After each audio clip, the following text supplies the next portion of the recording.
Hey everyone, welcome back to Daily Extension.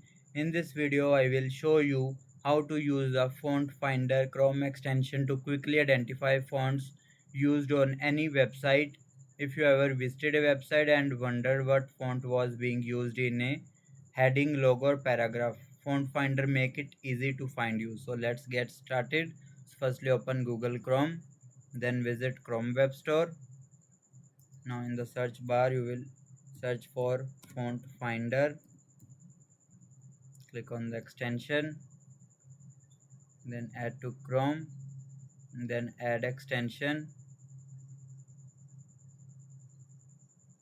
Once the extension is installed, mark it as pin.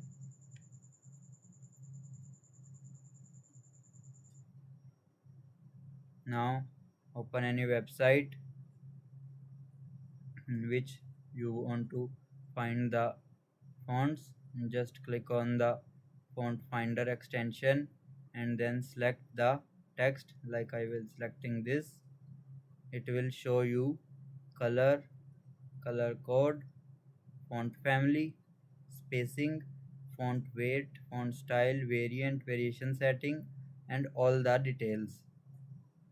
We will try once more, like click on the extension, then select the font.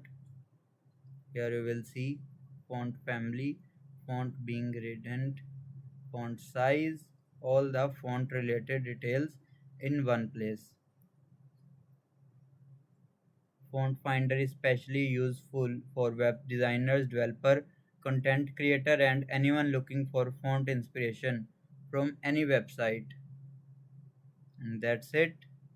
That's how you can use the Font Finder Chrome extension to identify fonts on any website quickly and easily. If you found this video helpful, make sure to like the video, share it with your friends, and subscribe for more easy extension tutorials. Thanks for watching.